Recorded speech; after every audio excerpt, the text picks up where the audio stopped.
Namo tassa bhagavato arahato samma sambuddhassa. Namo tassa bhagavato arahato samma sambuddhassa. Namo tassa bhagavato arahato samma sambuddhassa. Buddhang dhammang sanghang namasami. Another talk from The Way It Is, a collection of talks by Ajahn Sumedho. This is called Being Nobody, page 107.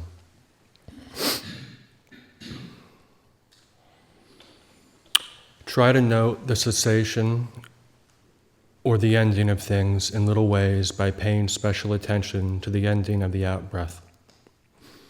This way, in your daily life, you're noticing the ordinary endings that no one ever pays attention to. I found this practice very useful because it's a way of noticing the changing nature of the conditioned realm as one is living one's daily life.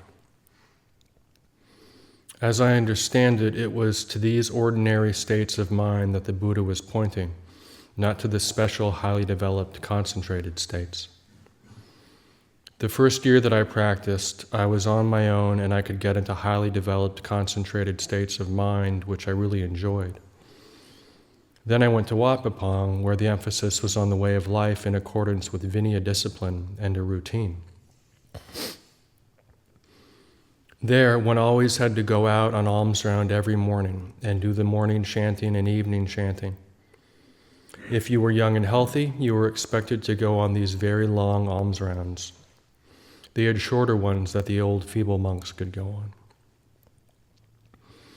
In those days, I was very vigorous, so I was always going on these long alms rounds, and then I'd come back tired. Then there would be the meal, and then in the afternoon, we all had chores to do. It was not possible under those conditions to stay in a concentrated state. Most of the day was taken up by daily life routine. So I got fed up with all this, and I went to see Longpo Cha, and I said, I can't meditate here. And he started laughing at me and telling everyone that Sumedho can't meditate here. I was seeing meditation as this very special experience that I'd had and quite enjoyed, and then Longpo Cha was obviously pointing to the ordinariness of daily life, the getting up, the alms round, the routine work, the chores. The whole thing was for mindfulness. And he didn't seem at all eager to support me in my desires to have a strong sensory deprivation experience by not having to do all these little daily tasks. He didn't seem to go along with that, so I ended up having to conform and learn to meditate in the ordinariness of daily life. And in the long run, that has been the most helpful.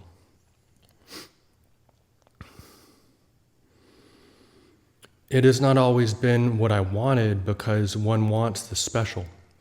One would love to have blazing light and marvelous insights and technicolor and to have incredible bliss and ecstasy and rapture, not be just happy and calm, but over the moon. But reflecting on life in this human form, it's just like this. It's being able to sit peacefully and get up peacefully and be content with what you have. It's that which makes our life as a daily experience something that is joyful and not suffering. And this is how most of our life can be lived. You can't live in ecstatic states of rapture and bliss and do the dishes, can you? I used to read about the lives of saints that were so caught up in ecstasies that they couldn't do anything on any practical level. Even though the blood would flow from their palms and they could do feats that the faithful would rush to look at, when it came to anything practical or realistic, they were quite incapable. And yet, when you contemplate the Vinaya discipline itself, it's a training in being mindful. It's about mindfulness with regard to making robes, collecting alms food, eating food, taking care of your kuti, what to do in this situation or that situation. It's all very practical advice about the daily life of a bhikkhu. An ordinary day in the life of Bhikkhu Sumedho isn't about exploding into rapture, but getting up, and going to the toilet and putting on a robe and bathing and doing this or that. It's about being mindful while one is living in this form and learning to awaken to the way things are, to the Dhamma.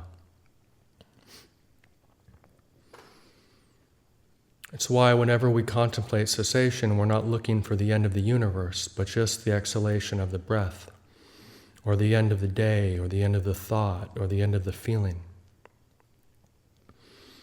To notice that means that we have to pay attention to the flow of life. We have to really notice the way it is rather than wait for some kind of fantastic experience or marvelous light descending on us, zapping us, or whatever. Now just contemplate the ordinary breathing of your body. You notice if you're inhaling that it's easy to concentrate. When you're filling your lungs, you feel a sense of growth and development and strength. When you say somebody's puffed up, then you're probably inhaling. It's hard to feel puffed up while you're exhaling. Expand your chest and you have a sense of being somebody big and powerful. However, when I first started paying attention to exhaling, my mind would wander. Exhaling didn't seem as important as inhaling. You were just doing it so that you could get on to the next inhalation. Now reflect. One can observe breathing, so what is it that can observe? What is it that observes and knows the inhalation and the exhalation? That's not the breathing, is it? You can also observe the panic that comes if you want to catch a breath and you can't.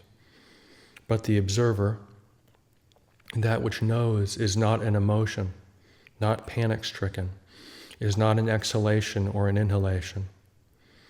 So our refuge in Buddha is being that knowing, being the witness rather than the emotion or the breath or the body. With the sound of silence, some people hear fluctuations of sound or a continuous background of sound. So you can contemplate it. You can notice that. Can you notice it if you put your fingers in your ears? Can you hear it in a place where they're using the chainsaw? Or when you're doing exercises or when you're in a fraught emotional state? You're using this sound of silence as something to remember to turn to and notice. Because it's always present here and now. And there's that which notices it.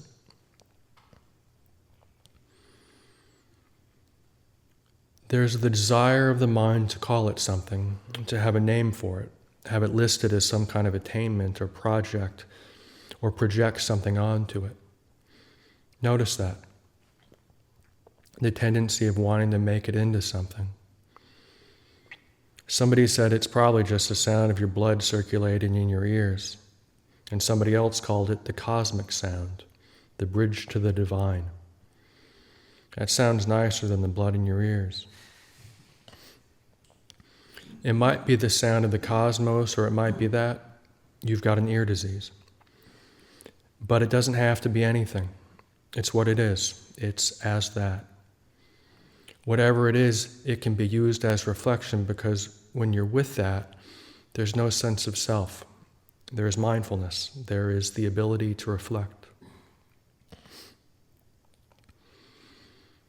So it's more like a straight edge that you can go to keep you from going all wobbly.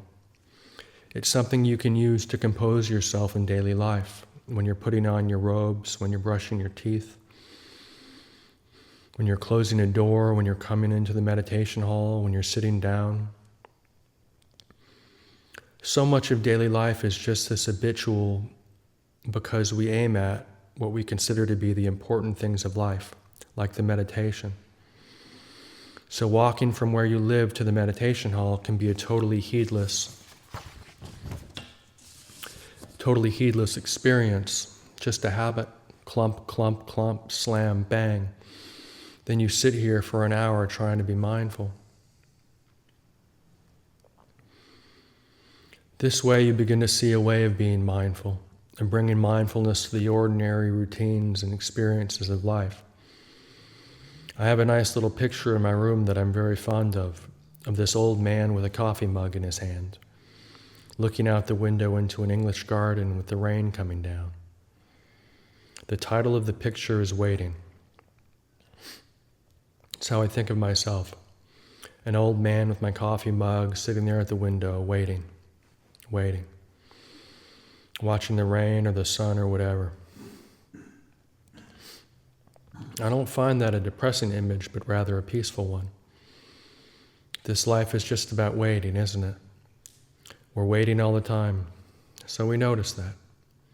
We're not waiting for anything, but we can just be waiting. And then we respond to the things of life, to the time of day, the duties, the way things move and change, the society we're in. That response isn't from the force of habits of greed, hatred, and delusion, but it's a response of wisdom and mindfulness. Now, how many of you feel you have a mission in life to perform? It's something you've got to do in some kind of important task that that's been assigned to you by God or fate or something.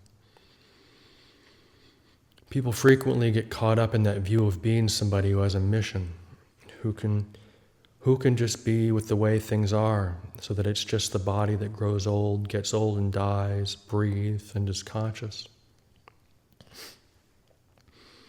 We can practice, live within the moral precepts, do good, respond to the needs and experiences of life with mindfulness and wisdom, but there's nobody that has to do anything. There's nobody with a mission, nobody special. We're not making a person or a saint or an avatar or a tulku or a messiah or a maitreya. Even if you think I'm just a nobody, even being a nobody is somebody in this life, isn't it? You can be just as proud of being nobody as of being somebody, and just as deluded or attached to being nobody. But whatever you happen to believe, that you're a nobody or a somebody, or you have a mission, or you're a nuisance or a burden on the world, or however you might view yourself, then the knowing is there to see the cessation of such a view.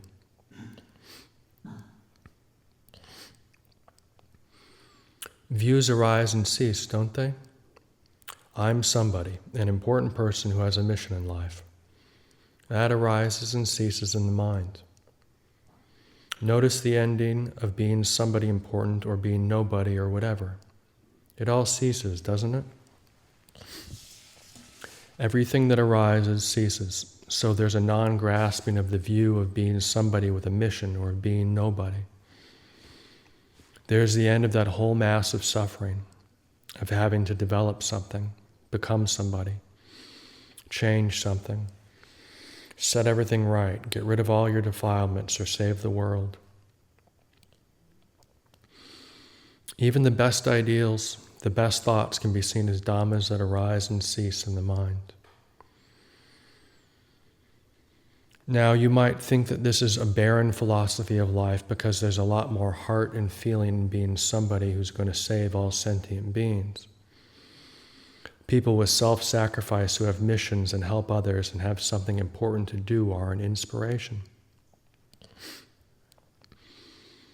But when you notice that as Dhamma, you're looking at the limitations of inspirations and the cessation of it.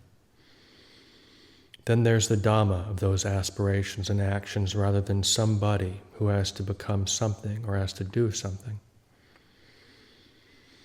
But the whole illusion is relinquished, and what remains is purity of mind. Then the response to experience comes from wisdom and purity rather than from personal conviction and mission with its sense of self and other, and all the complications that come from the whole pattern of delusion. Can you trust that?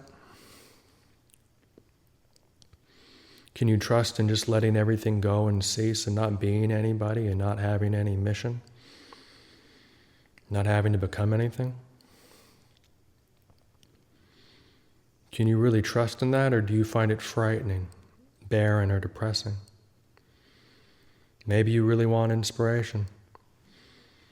Tell me everything is all right. Tell me you really love me.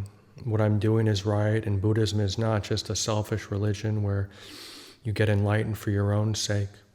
Tell me that Buddhism is here to save all sentient beings. Is that what you're going to do, Venerable Sumedho? Are you really Mahayana or Hinayana? What I'm pointing to is what inspiration is as an experience, idealism, not trying to dismiss it or judge it in any way, but to reflect on it, to know what that is in the mind, and how easily we can be deluded by our own ideas and high-minded views, and to see how insensitive, cruel, and unkind we can be by the attachment we have to views about being kind and sensitive. This is where it is as a real investigation into Dhamma. I remember in my own experience, I always had the view that I was somebody special in some way. I used to think, well, I must be a special person. Way back when I was a child, I was fascinated by Asia, and as soon as I could, I studied Chinese at the university. So surely I must have been a reincarnation of somebody who was connected to the Orient. But consider this as a reflection. No matter how many signs of being special or previous lives you can remember, or voices from God or messages from the cosmos, whatever, not to deny that or say that those things aren't real, but that they're impermanent. They're anicca, dukkha, anatta. We're reflecting on them as they really are. What arises ceases. A message from God is something that comes and ceases in your mind, doesn't it? God isn't always talking to you continuously, unless you want to consider the silence the voice of God. Then it really doesn't say anything, does it? We can call it anything. We can call it the voice of God or the divine or the ringing of the cosmos or blood in your eardrums. But whatever it is, it can be used for mindfulness and reflection. That's what I'm pointing to. How to use these things without making them into something. Then the missions we have are responses, not to experiences that we have in our lives. They're not personal anymore. It's no longer me, Sumedho Bhikkhu, with a mission, as if I'm specially chosen from above more so than any of you. It's not that anymore. That whole manner of thinking and perceiving is relinquished. And whether or not I do save the world and thousands of beings, or help the poor in the slums of Calcutta, or help to cure all lepers and do all kinds of good works, it's not from the delusion of being a person. It's a natural response from wisdom. This I trust. This is what satta is. It's a faith in the Buddha's word. Satta. It's a real trust and confidence in Dhamma, in just waiting and being nobody and not becoming anything, but being able to just wait and to respond. And if there's nothing much to respond to, it's just waiting. Coffee cup, watching the rain, the sunset, getting old, witnessing the aging process, the comings and goings in the monastery, the ordinations and the disrobings, the inspirations and the depressions, the highs and those inside the mind, outside in the world. And there is the response, because when we have vigor and intelligence and talent, then life always comes to us asking us to respond to it in some skillful and compassionate way, which we're very willing and able to do. We like to help people. I wouldn't mind going to a Buddhist leper colony. I'd be glad to. Or working in the shanty towns of Calcutta or whatever. I'd have no objections. Those kinds of things are rather appealing to my sense of nobility. But it's not a mission. It's not me having to do anything. It's trusting in the Dhamma. Then the response to life is clear and of benefit, because it's not coming from me as a person and the delusions of ignorance conditioning mental formations. And one observes the restlessness, the compulsiveness, the obsessiveness of the mind and lets it cease. We let it go and it ceases.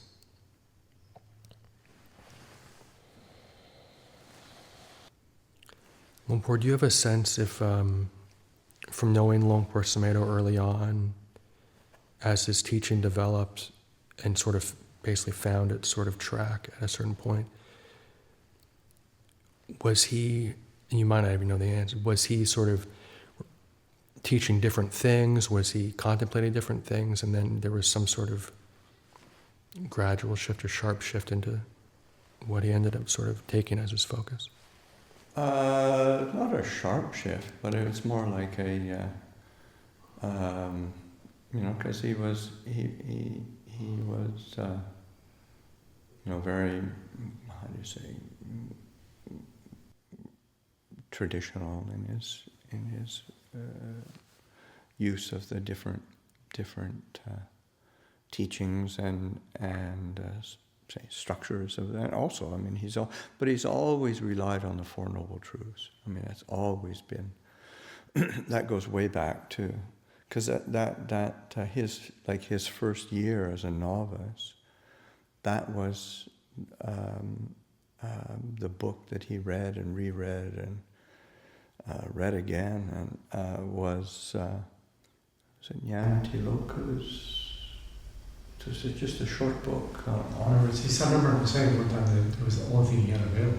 Yeah, like in English or something. It's just a compilation of and reasonably short, and it's just basically just follows the Four Noble Truths, and he really used that. And then that when he went to Wat Pah Pong, then of course Ajahn Chah, a lot of Ajahn Chah's teachings are. Of course, he talked a lot about Vinaya, a lot about Korowat, but then around Dhamma practice and insight was usually just really Four Noble Truths. And so that, even though there's other things, but as he,